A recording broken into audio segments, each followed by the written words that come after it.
This session is all about well-being and mental health at workplace. And I think the focus of today is going to be how the well-being of the self can influence and foster well-being for different teams around as well. And I think especially in the development sector, and I can speak for Teach for India. There's such strong dependencies where to take an example, we've got program managers supporting and managing those 15 fellows. We've got layers over them supporting and coaching the program manager. And a lot of times we see how well-being and mental health really trickles down through the layers as well, right? So I'm hoping a lot of these things will really be spoken of, and we get to hear a lot of ways around that as well. And I'll just introduce the facilitators as well. So Akanksha is the founder for Ripple Effect, and Ripple Effect consults social impact organizations on a range of personal and professional growth organizations, with well-being being one of the focus areas as well. Manisha is the founder for Srishti. Srishti is also one of our partners right now, Teach for India's partners for counseling services. And they also do a range of performance and behavioral coaching for organizations as well. And we have Radha here as well. Radha leads Teach for All's collective leadership accelerator. And she's a global expert on systems change and organization transformation. So I hope it's a really nice session for all of you, and hand it over to them. Thank you so much. Thank you. To take Okay. So if we are all physically here, like I said, you could just take a few moments to put aside whatever it is that you have in front of you. We can just sit comfortably and close our eyes. We'll just take a few moments to bring ourselves fully in this room, to arrive here fully. We could just close our eyes and become aware of what your senses are receiving in this moment. There are sounds around us, outside, inside us. There is a surface that you're sitting on. Your hands are perhaps resting on the table or on your thigh, on your lap, on your face. Maybe you can smell the AC or the air in the room. The sense of taste in your mouth at this point in time, just bring it into awareness. And as we do that, can we also connect to our breathing? How am I breathing in this moment? There is no attempt to change it, just to watch it. Where is the breath going in from? How deep inside me is it entering? Which parts is it touching and enlivening in this moment? And if you can, take a few deep breaths to bring yourselves completely in this space. This is a gift of about 90 minutes you have given yourself. And can we make the most of that gift by being present? So just take a deep breath with a slow exhale.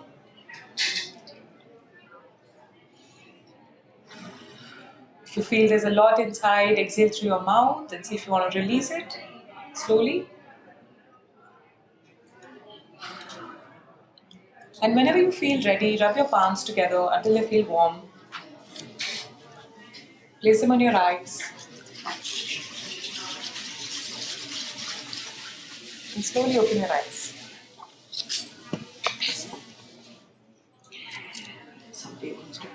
Welcome, everyone. We have one more person joining us, and luckily there's one stool waiting for her. Right. So, welcome to the session. Manisha, do you want to start with your... Right. So, we're going to start with a quick focus on reflecting on ourselves. Then we're going to look at what we carry to others and how that energy works. And I'm sorry for that distraction. But you see, that's what happens. When the door opens, the eyes immediately go there, even if the brain needs to be here, right? So I think a perfect space and a start couldn't have asked for a better activity to bring mindfulness into the space, right? So we're going to you have a little worksheet in front of you, and there are some emotions that are written over here. So what I want you to do is circle the emotions that you've been feeling maybe today, last week, this week, or it's kind of been a very familiar to you. So you can pick as many, and you could even look at adding some of them, because this by far is not an exhaustive list, right? So add what you think could be a feeling. And now primarily, as you notice, I'm looking at the negative feelings. I'm sure you've had positive ones as well. But we want to bring our mindfulness to those feelings that sometimes don't speak to us till they are so loud that they are speaking to everybody else, right? So we want to find those. So look at that and identify. Go ahead. You can add what you want as well.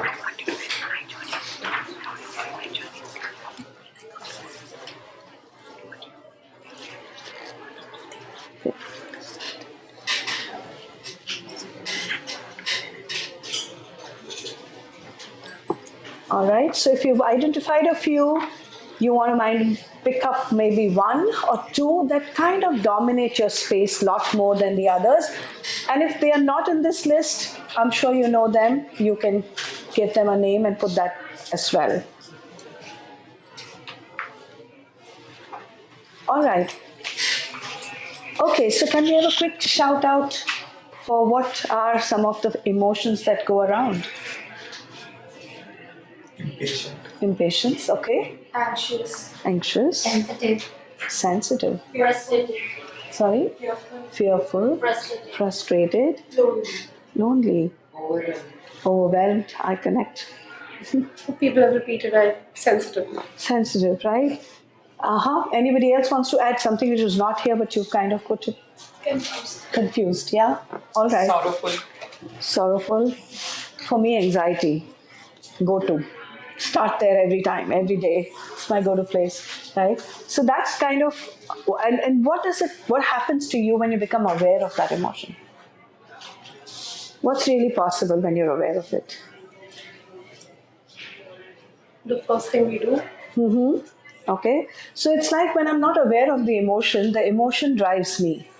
And my behavior is driven by the emotion. I take my decisions, I take my steps forward guided by that unknowingly. But when I become aware, I am anxious, allows me to work on that anxiety and have a different access. So, therefore, when we talk about mindfulness, we start becoming, it begins with us. And I think in this moment, I'll ask you to hold for this exercise and maybe share one thing which we forgot to share, and which is your why. Do you want to start? No, Okay. Go ahead. So I can start. So we will thank you, Manisha, for that, for the tuning into the emotions. We'll come back to this and we'll pick up from where we left this. As we begin the session, so this is going to be a bit of jugalbandi between the three of us. The hope is it will become less of a khichdi, more of a bhel puri, Both are fine. which is fine. delicious, which is a Bombay speciality. So one of the things that we want to share, and the page has a big why right at the top of it. I think that's where I want to pick up from also. Can I just leave this here? Is that okay? I'll one moment. You carry on. I will do it. Yeah. Okay. Yes. Go ahead. So, one of the things that we would also like to share as the three of us who have been practitioners in this space, and we come from very different spaces, but I think somewhere collectively working towards mental health and well-being in very different ways. So, I want to just start with a small story. So day before yesterday, 2 days back, I woke up with a sprained left arm. So my left arm sort of froze. Yeah, and in 2 days, I think only the degree by which I'm able to lift the arm has shifted. It's still, till here so far. But what it meant was that I traveled from Delhi to Bombay, lugging bags on one arm, sort of doing everything with one arm, requesting people to clip my hair because I couldn't take my arm behind to clip it, taking help from others. giving people one-armed hugs, which were the worst, frankly. Even now I'm doing that. But what it brought to my mind are, would you like to say? No, no, we are good. We're good. What it brought to my mind are two things. One is I got in touch with my own privilege, my privileges in life. The other, what it brought home is often we value something only when we've lost it. Until then, my left arm hadn't received so much attention from me until it decided to take a break. And it's still on that break. And the same is true of mental health. So 17 years back, when I was in my first month of MBA, I got a chilling call from my father who said that my brother had run away from home and they're mentally preparing to only have one child now from here on.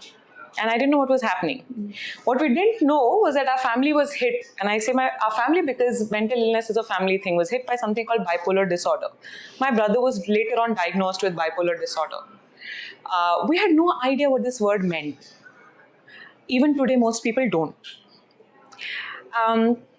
Over these years, and I want to give a trigger warning, mention of some severe mental illnesses and suicide. Over these years, I have lost 2 cousins to suicide, one on both sides of my family, both my age.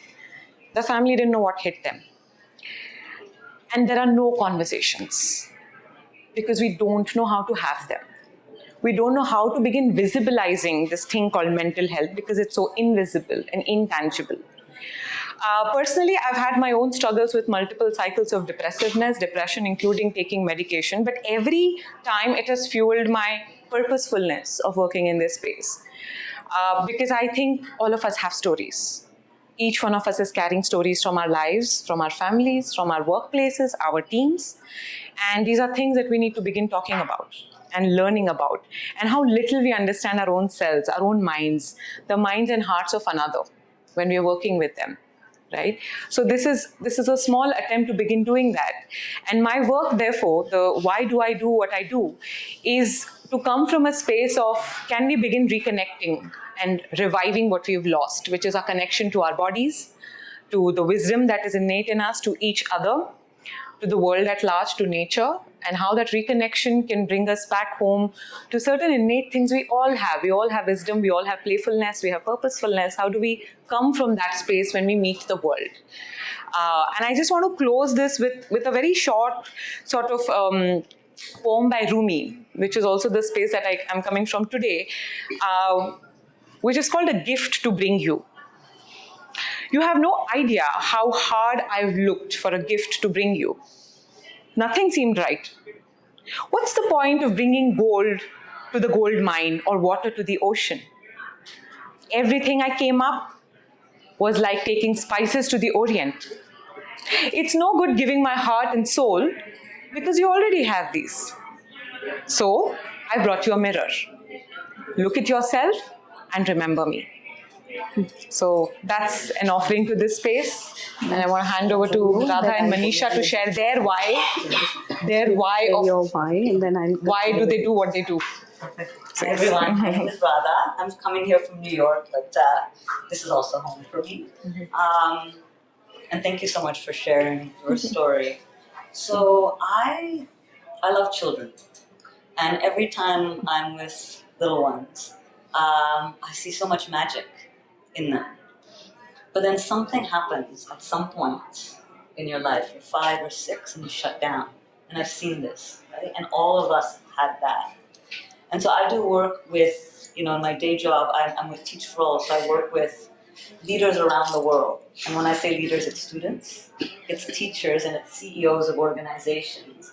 And one of the things I've seen with everyone, whether you're a teacher or you're a CEO, everyone has something that's holding them back from their inner power. And I think it's such a waste of energy, right? Because we have so much beauty and wisdom in each of us, and each of us has something special. And then we get anxious and overwhelmed and tired, or even things like being sensitive. We actually think it's a downside when it can actually give beautiful strength, right? And so my life's work is how do we discover that what's beautiful inside us and allow that out and not have it be held back. So that's been my life's work. And then on a personal note, 4 years ago, I felt very ill. This was the peak of the pandemic. I was one of the first people to get sick, and my body shut down. I couldn't get out of bed. I couldn't walk down the street. I couldn't breathe. My heart stopped working. They found a lesion in my brain. And so for months and months and months, everything that I knew, like you were saying, I lost everything, right? The ability to work, the ability to get up in the morning, the ability to just even walk 2 blocks. And so it was a very humbling and terrible experience, but it also gave me such a gift. Because all this work I've been doing with others, everything I had to practice myself. Taking a moment to just appreciate one thing, like that I could get up and breathe, or that I had beautiful people around me who were there for me. And what I discovered there is also simple practices, stuff that's in our traditions, like taking 3 deep breaths can actually settle our nervous system. So I had 30 doctors, 30 medicines, and it was these simple practices that actually allowed me to get centered again. And so now I'm back up and running, and I'm still, dealing with health challenges, but all these practices I built into my daily practice, and I realized they're so powerful, and they're so simple, and you can do them in a minute or 2 minutes. So that's a little bit of my watch. Thank you. Thank you, For Radha. sharing your journey, Radha. So, hi everybody. I think, we just took it for granted that our introductions were enough. And it is. But my journey or my why, my life has been, backwards. And so I think I'm getting younger now, not older. So I was just, I had in my teens depression, undiagnosed. In my school, I struggled with numbers. Of course, now we know what it's called, but we had no idea back then. So I say, if I could have been sent for diagnosis, I would have had it. But what that did to me was I grew up kind of little broken. I had a lot of love, a lot of acceptance, a lot of support, but my narrative was that I'm an idiot. I'm not a doctor or an engineer. And by the way, I didn't start out being a psychologist. I was just an average graduate because everybody needs to graduate, right? That's the basic you do in India. Kind of did that, and I started my first job with preschool. Is you see in India, that's the job you'd get if you're a graduate. You don't need much qualification. But I learned the most in my 3 years as a preschool teacher. Started working with teachers, started working with schools, and that's when I decided, and incidentally, when my children were born, I started reading a lot to become a better parent. And by the time I had done all this work, I thought, okay, might as well get a degree. So I did my postgraduate diploma in counseling, and lo and behold, I was a gold medalist. I'm like, that's not me. I have never been the person academically successful. How did this happen? Well, I had studied or read those books for about the last 4, 5, 6 years end to end in my, seeking of knowledge to make difference to people. Went back to college again a few years later, did my master's in psychology, and today I can say that when I look back, I think a lot of things in my life made sense when I understood I had those issues. And I could make corrections so easily. Like, okay, I have a problem with numbers, so 8 and 3, they still get messed up in my head. But I don't have a low self-esteem because of that. I'm not breaking my head. I'm not withdrawing myself from life and relationship and spaces because I think I'm not good enough or I'm broken. Right? So that's been my journey. And what it has done is it's made me realize that this is what I was born to do. This is my calling. I love this space. I wake up energized to do the work I do. And I think I would just call myself a helper. And I've been that all my life. Today I have a degree to say that. But I've done that pretty much all my life. And that's my why. Why do I do this? Because I can't think of anything else that I could do which would give me more joy, happiness, and purpose in my life. So that's why I do this. Thank you, Manisha. Thank you for sharing. Thank you so much for sitting with those feelings for some time now. Yes. That you've identified them. But just to bring you back to that moment, you had identified those emotions that you were feeling or you've been feeling recently. How do you feel about them right now after identifying and after that little shift and you're back there again? Do they increase? Do they speak less? What happened? Did they amplify or did they kind of become a little quieter? Quite. Right. So when we talk about mindfulness or we talk about awareness, we want to bring in that quality of scanning and awareness into our everyday life. Now, it's not possible to do that every moment because then you might just miss out on the rest of the things around you. But it's possible to know that there is you and there is the chatter.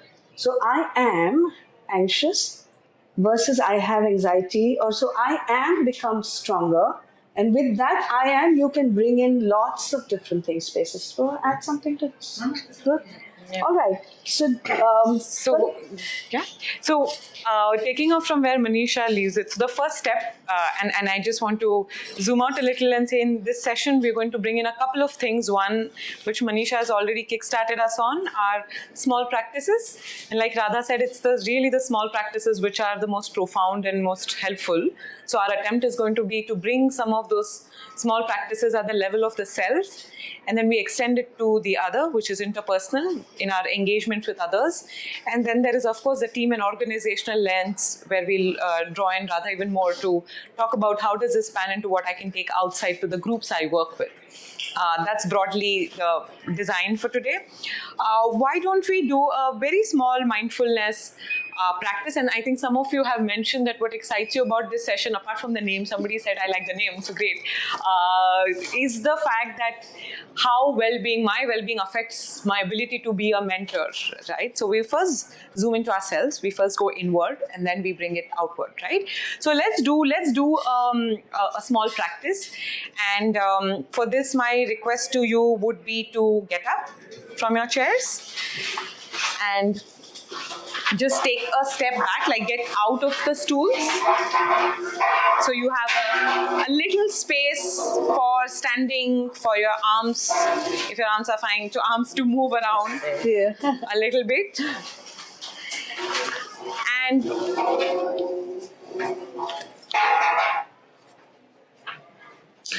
what I want to invite all of us to do is so all the emotions that you have circled, and there may be many more, and there may be a few that have showed up right now in the last half hour as well. We're going to bring our attention to those. And we're going to tap into the most primal of things, which Radha also mentioned, which is our breath. So what we will do now over the next few minutes is to practice a few kinds of breathing that can actually help us release what we're sitting with, whatever the charge is, right? So for this, I would request you to close your eyes. We will open our eyes at some point. For now, just close your eyes and scan your body from head to toe. Scan your body from head to toe to tune into any part which is holding some sensation, which is calling out your attention in some way. Just scan your body and see if all the emotions that we spoke of, or any that may have showed up, where are they sitting in your body? Maybe for some of us, it's our head which is buzzing. For some of us, it might be the chest or the belly, or anywhere else. Just tune into that buzz. Tune into the intensity. Is it a mild humming? Is it something strong or gathering force? Is it just like a still river? What is it? And as we do this with our eyes still closed, we will practice the first of our breathing techniques where we will try and breathe out what we're sitting with. We will try and empty ourselves out a little.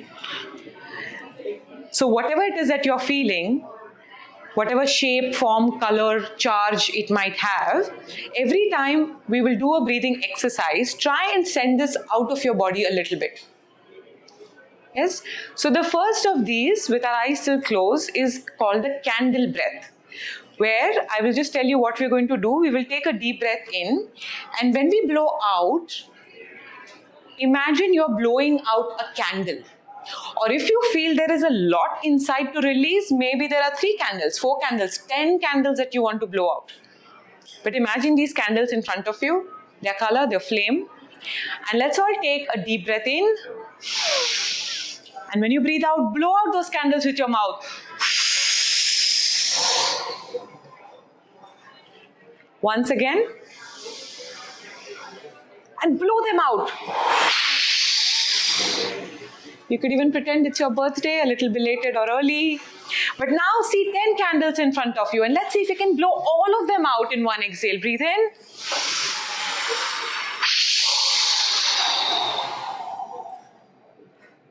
And just stay where you are. If you feel there is any flame still flickering, feel free to blow that out quickly. But see the candles, flames all gone out, and just the smoke rising. For the next breathing exercise, we will open our eyes. So again, rub your palms together, place them on your eyes. Open your eyes. So we'll do 3 kinds of breathing. We've done the first one. The second one is called the balloon breath. And again, this can be used with any age. I use it with my 9-year-old daughter. We do it together. Whenever we are filled with anxiety, Manisha mentioned anxiety. So whenever either my kid or Zara and we have a lot of anxiety for some reason, this is the first thing that we do. So in this, we are going to imagine that we are blowing a balloon. Okay, so now imagine there is a balloon. So pick up a balloon of a color that you would like from front of you. Yeah? So can we pick up a balloon? Go ahead. There is a bowl of balloons and notice the color of your balloon. Yeah? So mine is silver. It's like sort of darkish silver. Okay? Now, when we breathe in, we will breathe out to blow the balloon. And you have to blow it enough that you are able to tie the knot. Okay? It should not burst. But it's a big enough balloon. It can accommodate enough of your breathing. Okay? So right now it is not blown. So hold the other end. You know how we blow? Has everybody blown balloons? Yes, no? Yes. It could be the first time and that's fine too. But we stretch out the rubber a little bit. So take a deep breath in. And when you breathe out,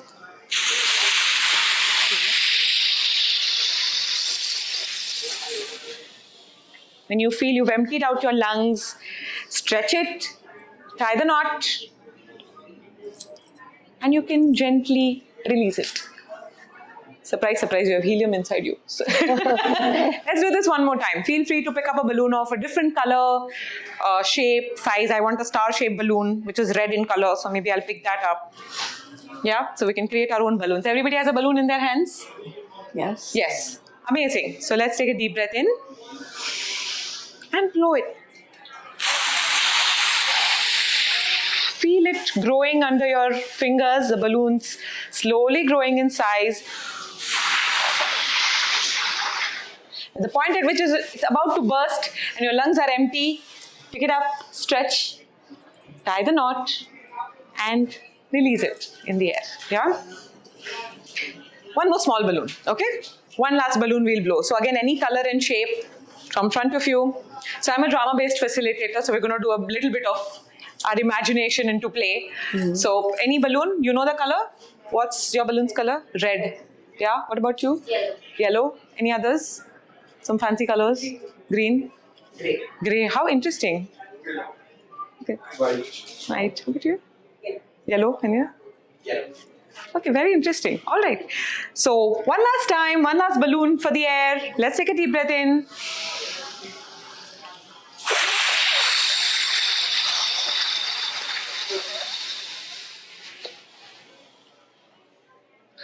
Okay, I have a nice big balloon. Stretch it, tie it together.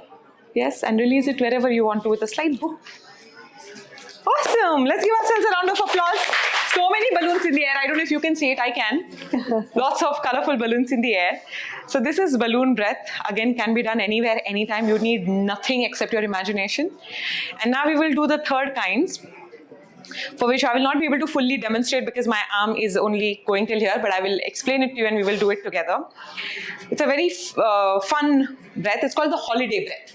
Okay, the holiday breath. So now imagine you've gone on a holiday. Whatever is your favorite destination. So for instance, I love the mountains, right? So mine is a mountain. So any favorite holiday destinations where you would like to go or you'd like to imagine yourself in right now? Andaman. Okay. Great, very specific. Any beach. Any beach, Waterfall. waterfall, okay. Mountains, By the water. by the water, A beautiful park. park, water, okay. Any others? Beach, okay. So we are going to bring that space, that place into this space right now, okay? So imagine you are in a room. It's a beautiful, spacious room, and it has a balcony with a door. So you're going to open the door of that balcony. It could be inward or outward. Mine is inward. It's easier for me. So that door opens and you step out into the balcony and you are able to view whatever the place it is, by the water, park, beach, mountains, Andamans, is just there. You are there. You are in the middle of that space. And when we do that, so for this, we will take a step forward. So we open the door, then we step into the balcony, and when we realize we are where we want to be, we are going to stretch with a yawn and a sound. You know, like first thing in the morning, you're waking up and you realize, oh wow, I'm actually at the beach for a holiday. That's why it's called a holiday breath, yes? I'm going to do this with a loud sound. So we open the door. Let's do a demo. Come, everybody. Have you summoned the place in your mind? Yes. Yeah? You have that place ready? You are in the room. You're opening the door, the balcony door. Step out into the balcony. And now with a stretch and a huge sound, exhale. Yes. So feel free to, okay, you can have some distance. Stretch your arms out as much as you feel like. Yes. With a nice big sound. Yeah. So everybody's got it. Let's do it all together. You are in that room. It's a beautiful, spacious room. There is a balcony. There's the door. Open the door. Come on, open the door. Otherwise, how will you step out? Step out, step into the balcony, take in the view. You can close your eyes and just take in the view. Inhale, and with a loud sound and stretching your arms. Yes. How is that feeling? You feel you almost wish you were there right now? You're there. So for some of us, these breathing exercises might leave us feeling more tired or yawning. You know what that is? It's your body asking for more rest. You have just connected with that need in this moment, right? So these 3 breaths can be practiced anywhere, anytime, but breath is the first place to return to. Any practitioner will tell you when it comes to grounding and to becoming mindful. Yeah. Yes. So I want to hand it back to Manisha. Thank you, everybody. Can we Yes, sit? please sit Yes, down. thank you. Right. So before I bring in the next, I invite you to turn to the person sitting next to you and maybe quickly share one of your practices that you've been using and that's working for you in terms of mindfulness, in terms of feeling, what do you do to pull yourself out of the slump or deal with whatever is happening. So I'm going to time it so that we are able to work in time. So 1 minute each way. We'll start with that. So find a person who's, maybe just turn and speak to the person next to you. And if there are 3 people, you could kind of speak together. All right, go ahead. 1 minute each way. Impact of this exercise, anything you practice. Do you also want to come in and share your favorite practices? She'll do that. I'll finish the affirmation. Then you can Yes. Sure. So you want to share an exercise 6 by 1. How to integrate it. Take a cup of chai, take a breath, or one or two. Sure. It's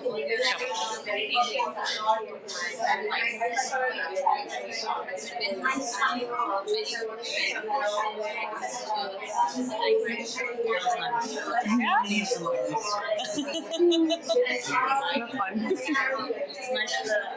visualize it. It's not just, it gives you something concrete and find out what's the color. It's a lot of fun. Yes, I agree. All right, switch. I agree. Switch and here now listen to the other person.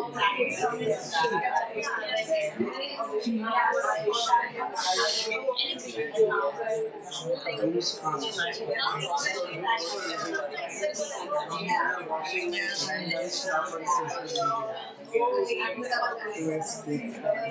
is where you share the affirmation and I will wait for you to hand over at what point you want me to.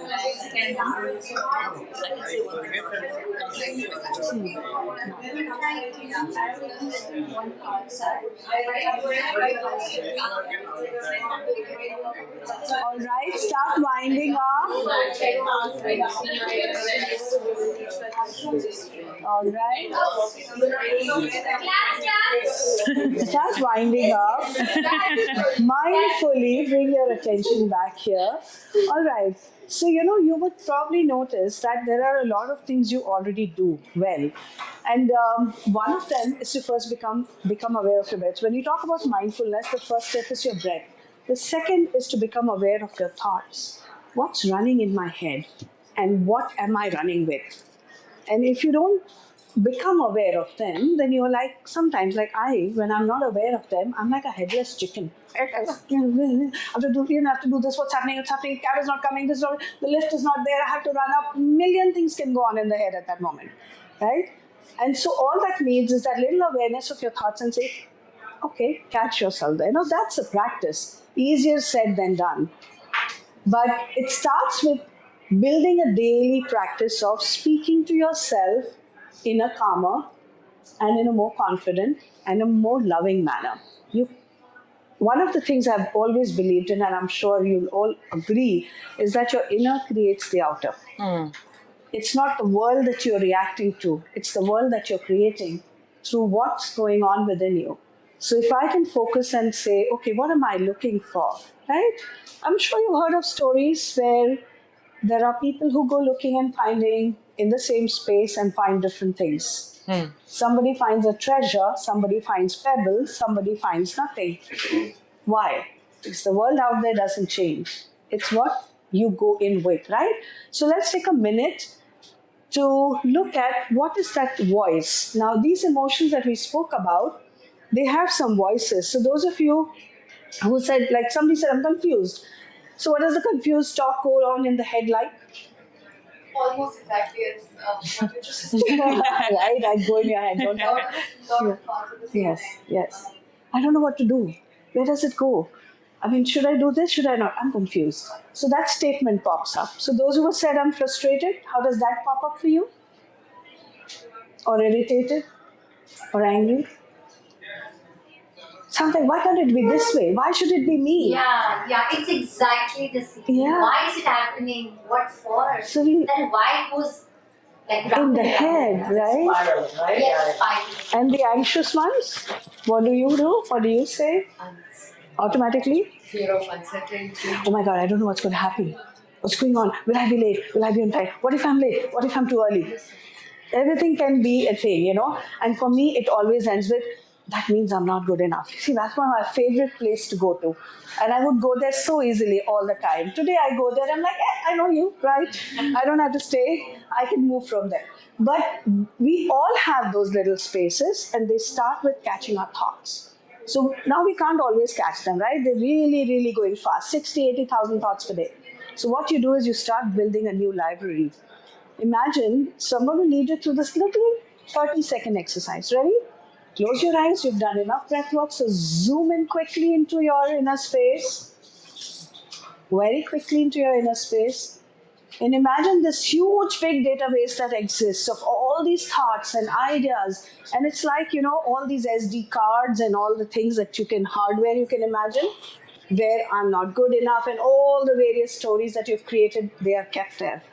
Oh, I don't want you to do anything about that. I want you to imagine building a beautiful new database. And now you're going to kind of encode more into that particular space your power thoughts, which start with, I am enough. At every point of time in my life, I'm doing my best. I love the awareness that I can bring into my work. I like the way I can correct. I like the way I can choose things. And no matter what happens, I am enough.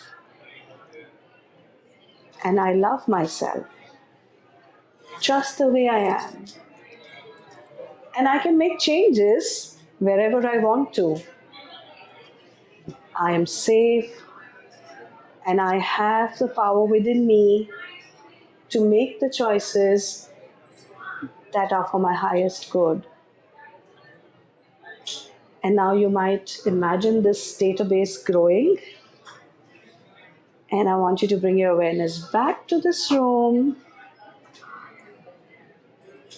And as you bring your awareness back, some of you may be wondering, that seems very unfamiliar, this kind of talk and tone. And some of you might feel, that feels nice, but I don't know how long it'll last. It'll last as long as you practice and keep putting more data in that file. All right. So I'm going to ask Radha to share with you one more quick exercise. So my visualization exercise about this is to start creating more of your own power database rather than all the time pulling in the cards from the old machine and trying to rework, rewrite, change, delete. Too much effort. Build a new whole system. You have AI available right now. Just type in the right keyword and you'll get your right answers for that.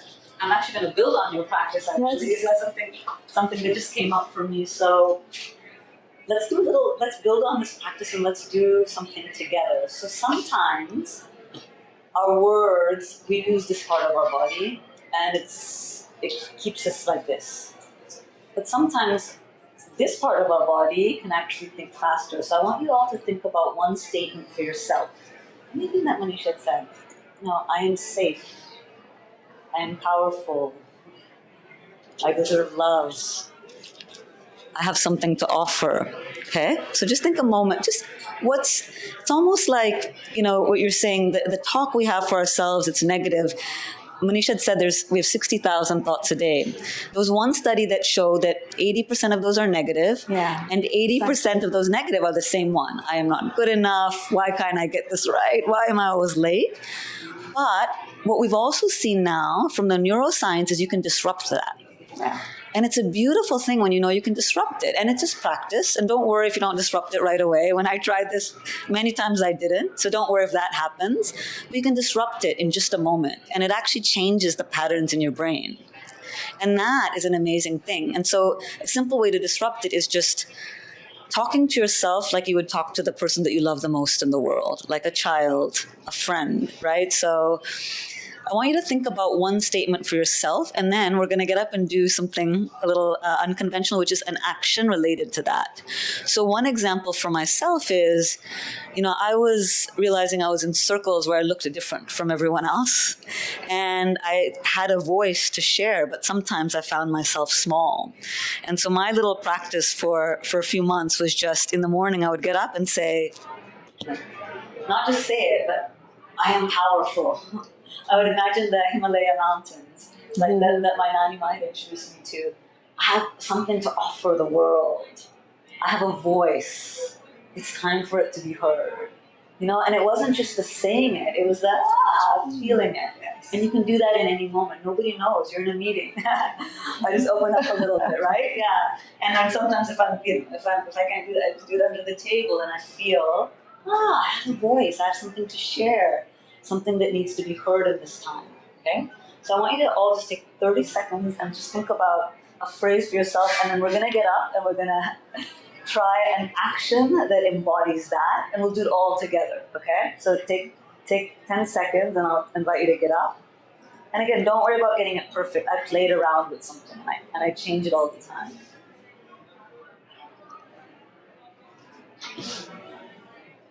And for some of us, this is hard because we've never talked to ourselves like this.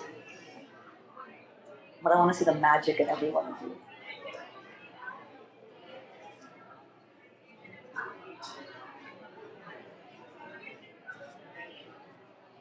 Okay, does everyone have something?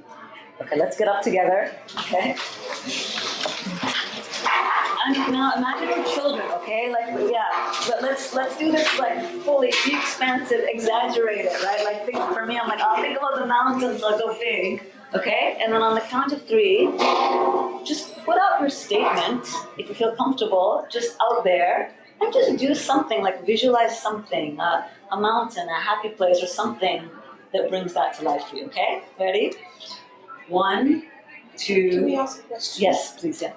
Does the statement have to be in the present tense, like I am enough, or are you thinking future, will be? Do it I am. Because oftentimes we say, I'm going to get there someday. No, you want love? I am love. I am power in any moment. And that's the beauty. I love that question because in any moment you can choose to be that. Yeah? Okay. Beautiful question. Okay. Is everyone ready? All together. All right. Yes. 1, 2, 3. I am powerful.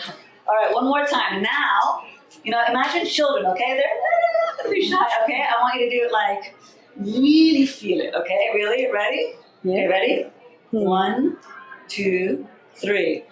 I am powerful. Okay, we're gonna do it one more time, and we want everybody out there to hear it. Okay, right? Let's our energy can be contagious, and isn't it amazing to see the beauty in the room? Okay, so let's do it one more time. All right, 1, 2, 3. I am powerful. Okay, all right. Thank you for playing.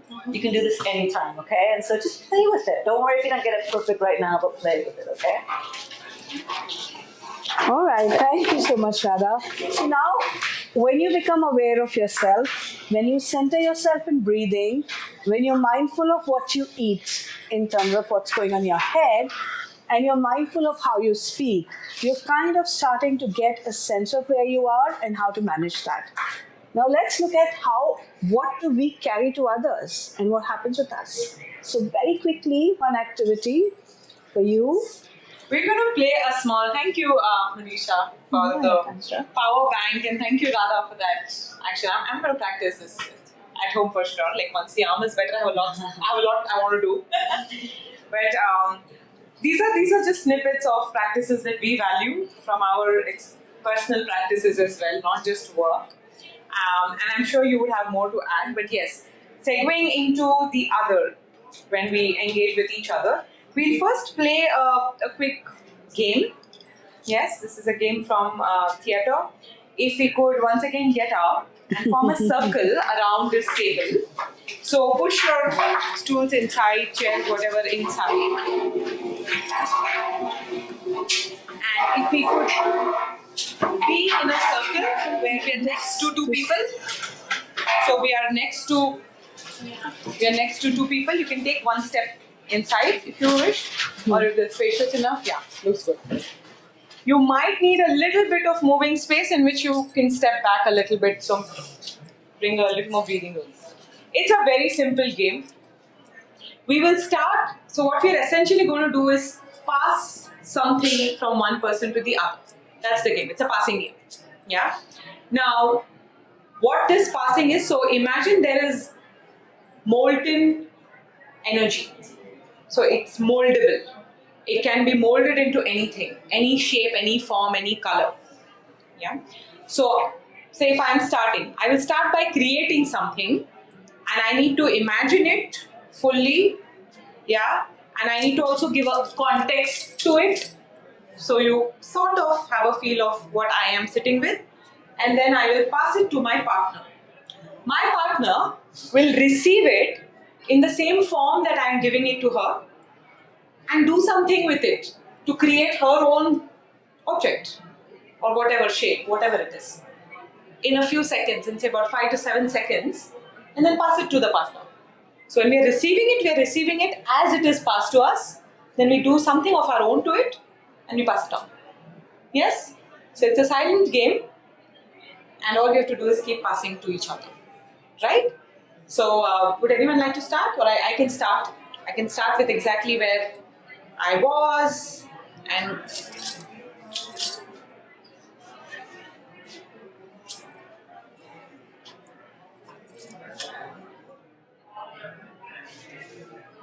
to receive it as your partner gives it to you and do something with it. Take 5-7 seconds to feel it. Feel it. Give it your shape. Be with it. Let's slow down a little. Add a few more seconds before you pass it on. A few more seconds. Receive it as your partner is giving it to you. In the same shape and form.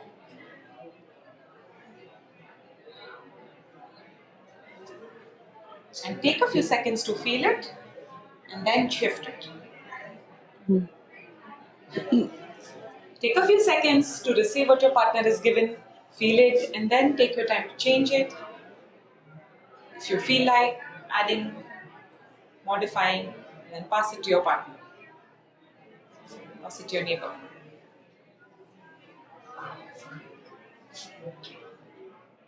Take a few seconds to be with what your partner is giving you, receive it fully, feel it, and then add your touches.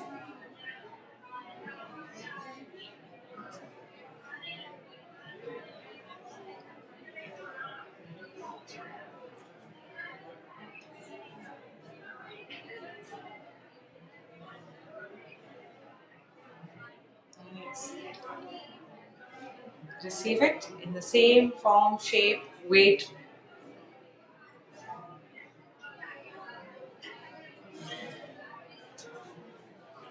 Feel it fully.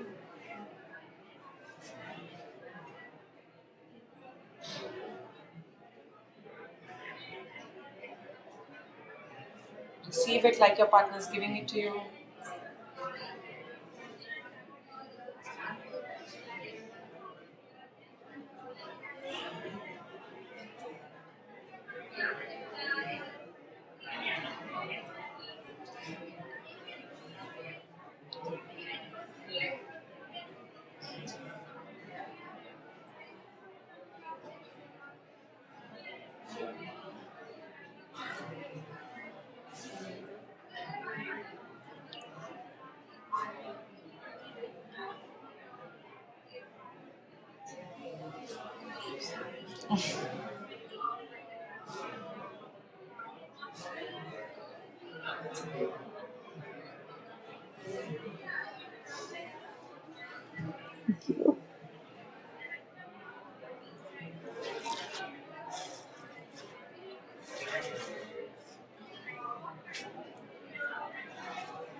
Ta-da! Thank you, everyone. Round of applause for this group. Would anyone like to share what did you think you received? What did you give? How was this experience? How was this for you? Of receiving something, being with it, doing something to it, giving it forward. Can we have a few reflections from, or anything that you observed? So your experience could also be of observing or of actually, yeah. Interesting how transformed, like say from a really big macro object to mine, like Yeah. a ring. Okay, so it was interesting the shift. Yeah. And how did that make, like, what did you feel when you saw that shift happening? Was it an How we observation? all perceive a certain object, space, and how we also transform it. Okay. It wasn't awkward. It was or wasn't? It wasn't awkward. Wasn't awkward. Thought it will be awkward when you were explaining it. Yeah. We would be doing it, but Yeah. it didn't feel awkward doing it or seeing the others. It wasn't awkward. So it wasn't awkward, so what was it? It was comfortable. Comfortable. You So can felt do it. comfortable. Yeah, can do it. You can do it. Yeah. Interesting. You can do it. It didn't feel awkward. Anybody's personal experience of giving, receiving, So yes. initially I felt that someone is sitting there, made stuff to me. Yes. And am I gonna like break it and mold it and do it something? Is it good? Should I do it or should I just pass it on? But then seeing others really making and adding to the creativity, and it's just building up on that one piece. So I feel confident. Yes, I can also add to what the person has done and then pass it on to the others. So in some ways you felt seeing others do it sort of gave you permission to actually add that change. Otherwise you're apprehensive. Can I meddle with what somebody else has made? Exactly. Can I change it before I give it forward? Is it okay? Yes. And you felt it was okay. Thank you. Yeah, Riddhi? I think for me it was that whatever I'm getting is uncertain, so I had to interpret what I was getting, and then I had to change it to something which was more certain, which I knew what I was doing. But again, I was like, what is the interpretation going to be when it gets passed forward? I think that was the conversation. A lot of thought happening there. While the creation was happening, there was a lot of processing words, and the mind also came in to make sense of what is happening. Yeah, which is also interesting to see how much the mind intervenes or interferes or supports. Is also just to become aware of that. How does my mind operate inside me? When my fingers are playing, does my mind let my body do the job, or is it there at every stage, second guessing what I'm doing? Yeah. So, in the gift, so the embrace which putting it to the gift, I enjoyed it some time. Then she asked me elements, she gave to me. Yeah. And my thing I did was like, we came into three different things. I want some strength, with some big strength element. Then you wanted wisdom, more knowledge. I made everything into one pill. How interesting. So you had a whole picture in mind basically. Yeah, I wanted to three things. And you wanted to create a definite thing. You knew what you wanted to create. Regardless of what would have come from her, you would have created this. Yes. That's interesting. Just stay with all of these reflections. We're going to pick this up. Because I don't like to get things. Like, when I get things, okay, let me make something better. It always makes me like go for next thing. Go for the next thing that I can do it. How do I make it better? So I had things, okay, I'm going to do this. Then make it very simple, but I can take and give. Interesting. And you turned it into a pill. Like power pack pill. Yeah. I wish that was something like a wisdom Interesting pill. Yes. So what I felt was that if everyone has something else, to something or the other to share, like some experience everyone has. Yeah. All of us have different experiences, but something or the other is there which we can correlate within seconds and then give it to others. So everyone has something to offer. Yeah. If only we take a few moments to tune into what they are offering us and then correlate it to something that you also want to offer. So does this giving, receiving happen anywhere in our lives, everyday lives? Where do you see it? Where all do you see this experience? At work? In what ways? Feedback is one thing. Feedback, okay. Where does the giving, receiving all happen in here? Actually gave the sense that whatever energy or vibe we receive from outside, we can add our own perspective or channel it into the way we want. Yes. And give those vibes. Yeah, energy and vibe, and I want to pick up from where you left. So, energy and vibe that I receive and what I add to it and how I'm giving it forward. And this is where me and the other comes in, because there is a daily dance happening with 20, 50 people in my lives. There is a giving, receiving of energy and vibe. And that's the point at which I want to hand over to Manisha. Thank you for trusting and playing the game. Let's sit and bring this into our context now, what we physically experienced in an embodied way. Thank you for this beautiful awareness exercise. Yeah, it's amazing, isn't it? I don't think it's easier for us now. It's so easy for us now to understand what we carry with us. So, one thing I love about emotions is that they're contagious. And you know what I hate about them? That they're contagious. So if I'm bringing in what happens to us when people bring us what they bring us. And I love the way you summarized it when you said that I have a choice of altering it, changing it, and shifting it before I pass it on. Now, if we can carry that mindfulness that you have about your emotion to a space and look at it and say, what triggers me? What happens to me when things don't get done on time? What happens to me when others are bringing me problems that I have no solution to? What happens to me when I go to the classroom or the places I work in and I see abuse or I see pain or I see hurt and I say, I can't do anything about it. The more I become aware of myself through what's happening outside, again, I have a power to choose what I want to do with that emotions. So I'm going to not talk much about emotions. I know you can read a lot more about it. But with this exercise, what I want you to become fully aware with is what do you carry in your presence. So take a moment to maybe write down and reflect on your sheet of paper. What are the spaces where you get triggered? There's some typical things we get triggered by. Like what Radha was saying, it's like a pattern. We aren't really very confusing. So take a note of where do you go boom. And you had this wisdom pill with you, but the minute you were going to hand over, somebody triggered and it became a loose motion pill. You've handed that over to the other person. They're running to the loo and you're wondering why. And you're like probably wondering, I probably didn't do it. I didn't have anything to do with this. But sometimes we carry our best intention and it changes because of the triggers. So what are your triggers? Mindfulness is being aware about how do I react when things aren't the way I want them around me. And now connecting it to the emotions that you brought in earlier when you were saying confused, anxious, frustrated, angry, upset. If that's around you, you probably use that color to shape the energy unknowingly before you hand it over. Even one is fine. It's just meant for your awareness to know how you want to transform that for yourself.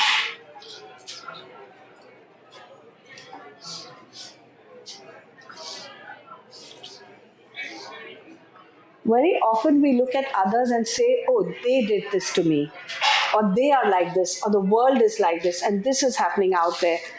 What we want to do is to relate to them as triggers, but what's happening inside is me. If it's anger, I'm angry, it's my anger, I created it. If it's joy, it's my joy, I created it. When we can own that space internally, then we aren't really like the TV screen and where everybody else has the remote and they change the channel and things kind of start happening inside you. Yeah, it gives us a power back. Absolutely. It's not on them to change our feeling. Oh yeah, even if that's causing anger in me, I have power to switch that like that. Right? And at that moment, once you've identified, I'm going to invite Radha to share a practice with you of how do I change my emotional state. Because remember, if you aren't going to do that, then who's taking the decision is probably not you. Yes.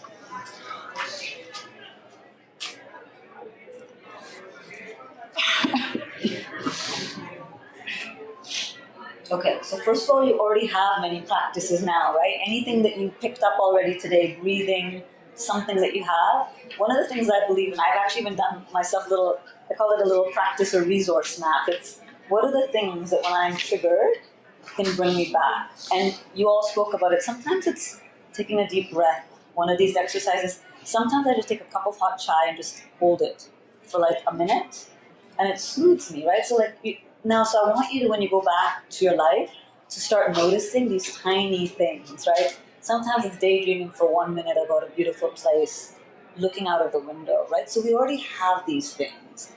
Everybody does. These are your resources. So when you go back, just start looking out for them. What does soothe you? Talking to a friend, sometimes it's that hand on your heart, okay? So those, you have these, and you've learned many, and so just start being aware, and in any second, bring in whichever one works for you. But I'm going to just share a practice with you right now, which I call as a practice to soften our hearts. So when we get angry, when I get angry, I'm like, they're not doing anything right. You can think about your mother-in-law, you can think about your children, you can think about at work, right? Like there's moments where you get triggered, right? And what we start doing is, I am here, they are there, we are separate. I put on my shields, I put on my armor, right? I have to protect myself. And then what happens is we get so disconnected, and we think that we're serving ourselves, but actually it's the opposite. It's the opposite. That disconnects us and we feel smaller and smaller and have to protect ourselves more. So this is a practice that allows us to find compassion for someone else. So I want you to think about someone in your life. It could be work, it could be at home. Don't pick the most difficult person to start, right? Just somewhere where you have a little bit of tension, or I wish it could be better, or it's fine. You could say it's fine, but it could be better, okay? Does everyone have someone? We all have, okay? Yeah. Don't pick the very, very hardest person right now. You can do this with practice, okay? Now, everything that we've just done right now, where we get present to our own emotions, we forget, just like us, they are human beings too, right? If they were sitting at this table, they would say something similar. We just forget that. So I want you to hold that person in your mind, and I'm going to just share a few phrases, and just keep that person in your mind. And you can close your eyes if you like, or you can just keep them in your mind, okay? So just like me, they too are a person. Just like me, they sometimes don't feel good enough. Just like me, sometimes they get anxious. Just like me, they might be confused. Just like me, they have things they worry about. Just like me, they're trying their best. Just like me, they want to belong. just like me, they deserve a little bit of generosity today. And just like me, they deserve a little bit of love. And so just soften your heart a little bit towards them. Yeah, and then whenever you're ready, you can just come back. And open your eyes and come back to this space. Yeah, just hold them in your heart with a little bit of love and compassion. Because just like you, they have things they're struggling with too. Did anything shift in someone? Anyone find a softening? And it's okay if it didn't also, right? It's okay, like sometimes you might feel it. Who had something shift in them just a little bit? Yeah, just hand. And it's okay, yeah. Anyone want to share your experience? I feel like a trigger for me is if someone is being unkind or someone is being judgmental. Yeah. And I recently had a trigger, and I have been feeling since last night that it's just making me very stiff, and I keep thinking about it. But I think as I was thinking about these statements with that person in mind, I kept realizing that at that moment they were being unkind because they were frustrated and they were in the same situation as me, so we were both just pushing off our energy to each other rather than trying to make the other person. Exactly, right? You know, when someone is unkind, they're hurting. They're almost always hurt. You know, there's almost always struggling. And I love what Nisa said, is like, then we're like, they're not kind, and then we're unkind to them, right? And so and then it's just a vicious cycle. And the beautiful thing is, in a second, you can shift it. I had someone the other day, I was at a coffee shop, bumped into me, and the normal thing you would do is they got so angry. You know, I just said to them, I'm so sorry you're having a hard day. You know, and they spilled, like, the coffee was spilled all over everyone. And, like, in that moment, I just think that person had just a really, really horrible day. And, like, you could just see, like, they just needed to be heard. You know, they just needed someone just to give them a little bit of love. And so you're not going to be able to do that all the time, but, like, in a moment. And then that person is not going to go through their day and trigger everyone, right? Like, it's the spiral thing, right? Like, they might just take one moment to pause. Yeah. And we're not going to get it perfect all the time. I get triggered and then I get angry, but we can also, in that moment, you know, the most loving thing you can do is say, do you know what, earlier today, I was a little triggered and I got a little angry. That's not about you, it was about me. I'm sorry. You know? And then all of a sudden, then you don't even have to worry about, because sometimes when I get angry, then I judge myself for the entire day, and then they're left with, they've done something wrong. And then I'm not good enough, right? You can just solve it. It doesn't have to happen in a moment while we're building our practice. And when you start doing that, you start seeing others around you slowly start doing that themselves. Right? Yeah. And if you found that this didn't work, please don't judge yourself, right? I've done this for many people and it took me time. So that's also like, let's give ourselves some grace as we do these practices. It's completely fine. Don't say, I forgot my breathing or I couldn't find compassion. It's like going to the gym. If you go once, you're not going to develop muscles. I've tried that. Yeah. You don't develop muscles, but if you go every day. Thank you, Radha, for sharing that. And yeah, sure, I like what you said in the end. The compassion always begins with you giving it to yourself first. And also remember, being compassionate about other people and whatever they might have done doesn't mean that it's okay what they did.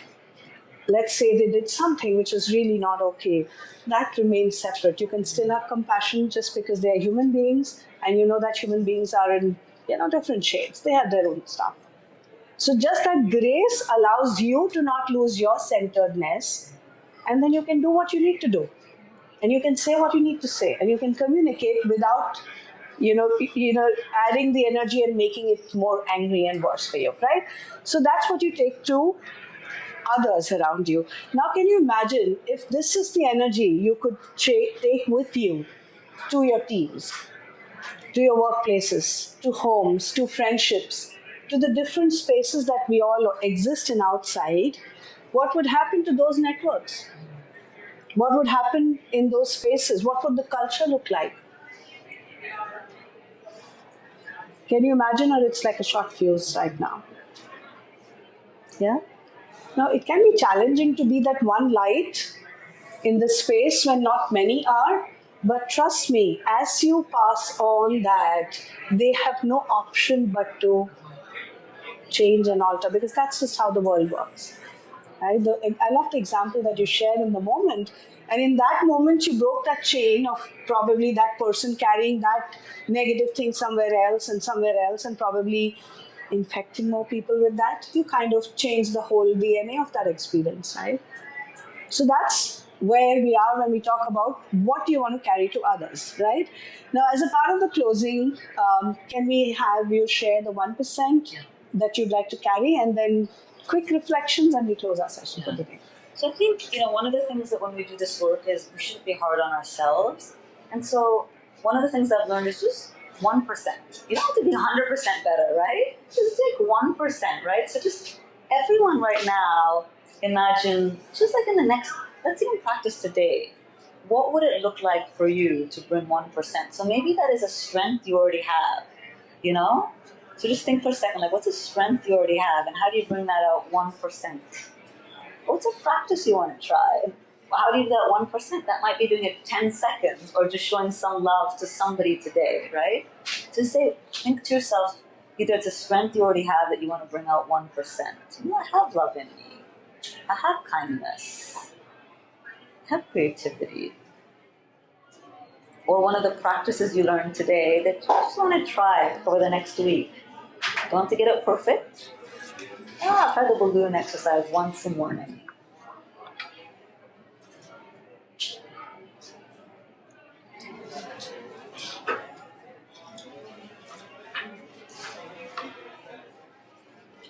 Something that you can just walk out and start with, not that you have to plan for and think and get more resources for that you already have. Yeah.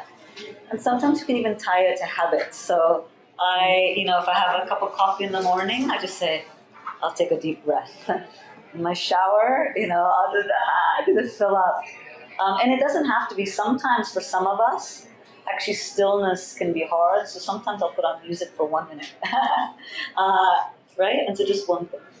Maybe let's hear from a couple of people. What's one thing you want to bring out or thing you want to try? Let's hear just from a few people, yeah. I think one thing that the exercise we just did at the end helped me realize that if I just visualize what I'm receiving from a person, it helps so much. Like Beautiful. just remembering, like I could feel like when I just wore the ring, I know I was experiencing a lot of joy and I wanted to make it into something even better. So I made something very exciting, and it now feels like when I'm talking to people or when I'm connecting with somebody, just try to visualize what I'm feeling from them. Just remembering that, okay, I can just, it's making me feel this color. And that space in my head lets me sort of feel like I'm in control. You're receiving them with presence. It's the most incredible gift we can offer someone, just 1 minute. Being present, they're saying something and actually hearing it and receiving it with a lot of love. And in that moment that you shared, you have that choice for receiving and then you're pausing to say, what do I want to pass on? What do I want to create from this and give forward? One or two more. What are you going to take into the day? Yes. So I'm somebody who rushes a lot from one task to another because again, my mind and my body, I know that I have 10 things to do, and which puts me in a lot of pressure to just be the best. But I've been trying to remind myself to okay, slow down. Yeah. I can feel that I'm breathing very fast, I'm drinking water very fast, I'm walking very fast, I'm having a shower very fast. It doesn't need to be that fast. And then when I realize, okay, I'm moving very fast, can I just take a sip slower? Yes. It helps a lot. So I'm going to sit with myself more, just reflect, okay, how my day was, what are the things that really triggered me, and how can I make them better maybe the next day. It won't be the best, but I think it will be better than the day before. I love that. And you can pause. You can just pausing. Pausing is a capacity to grow and lead. Pausing, right? You can take 2 minutes at the end of your day just to reflect. And the other thing you can do is just, how we did the images? You can do big, bold ones. I do this. I'm walking around fast. I just slow down. Right? Yeah. I get fast sometimes too. This helps. One last one. something similar, just to slow down. So I've written, connected to a habit. Listen to one song after lunch with eyes closed, like just listening, not doing anything, not multitasking, but just one song, eyes closed, each and every beat, each and every. Yeah, beautiful. And you know, one thing we can start doing is everything that we're doing here, you think about how systems change. So once you start developing these practices in yourself and you get comfortable, I bring this into my meetings. I bring music into my meetings. I bring, do you know what? I'm noticing there's a lot of tension here. Actually, can we just take a moment and pause? You know, just say, let's take a moment and pause. I'm feeling a little triggered here. You know what I'm going to name? I'm feeling a little worried. Yeah, I'm sorry that not that I'm sorry, I'm just noticing I'm a little triggered. We don't do this. And when we start doing it, everything opens up. So I love that, yeah. So maybe music one day in your workplace too. Love it. Yeah. All right. All right, thank you, Radha. So I'm so happy to see that some of you have shared and you've all got tools that you're carrying back with you. Last shout out, anything else you'd like to share about the session today?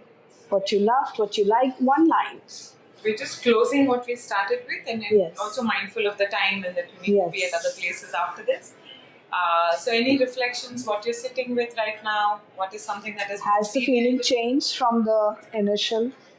I felt like today you emphasized the importance of breathing more. I many people have advised me to practice breathing, deep breathing every day. And here, this session has raised the importance of it. And I'm generally a person who am anxious all the time for no reason. That makes me clumsy. That gives me self-doubt and everything. So I'll try to take a pause and be calm. You know. And speak kindly to yourself. Thank you. Thank you for sharing that. Yeah.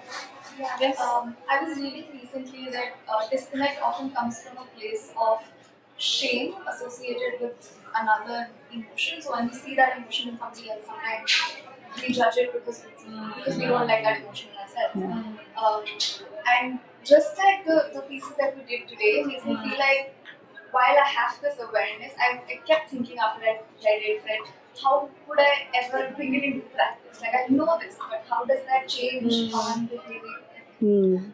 But these small things sort of help us bring a deeper understanding to practice it. Thank you. And it is a function of practice. Like Radha said, the gym muscle. It is a muscle we build. Well-being is a muscle we build in ourselves, our teams, our organizations. Right now we've done more work with the self, but of course there's a whole range of things one can do with teams and organizations and culture. Yeah. But yes, thank you for sharing that. Anyone else feels like? Yes, I think I am, because of my work in my team, I am in a lot of situations where there is conflict, there are these emotions, and while we keep talking about how can you have conversations, there are a lot of physical feelings that we feel because of these emotions, and till now I would never be able to say what you can do to deal with the physical effects of those emotions. I think these practices were very helpful because I could see how my body was loosening up, and I think in those situations it's now going. I have a few practices to tell them how can they relax instead of just continuing to have difficult conversations with them. That was great. That's about the pause that we are speaking of. Yes. Yes.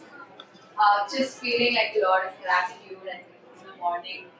Just really needed this before we go out and interact with everyone and see there's so much to take in today. Yeah. Just wanted to also add, so Nisha and I are also mental health practitioners. So if you all or anyone here is interested in building on the resilience at the organization, maybe you can speak to us right after the session. We are into doing like trainings and workshops, so if anyone is just want to check that out. But really amazing work with like self today. Thank you. Thank you. Thank you so much. All right, so thank you so much and enjoy your day today. And we are here, and in case we cross our paths, feel free to engage in talk And more while to we us? leave, there's still post-its. If you would like to leave any other feedback which couldn't find space in the larger group, please feel free to write it and leave it on the other wall as you walk out. And have a lovely day, all of you. Thank you. That's the light. Take a moment to thank our lovely facilitators, Manisha ma'am, Kansha ma'am, Shanta ma'am. Thank you all for joining us. As you said, like this, the whole space, the whole idea of today is to network and get to know people, discuss things. So please find them also there around. They can talk. You have other people also in the building that you can discuss things with. And from us, little token of gratitude. Oh, thank you so much. Thank you so much. Thank you. So thank you, Aradhya, for putting this together. And also, sorry, I don't know your name. Utkarsh. Utkarsh, thank you, Utkarsh, for capturing it. Yeah, see you all around. Thank you. Bye.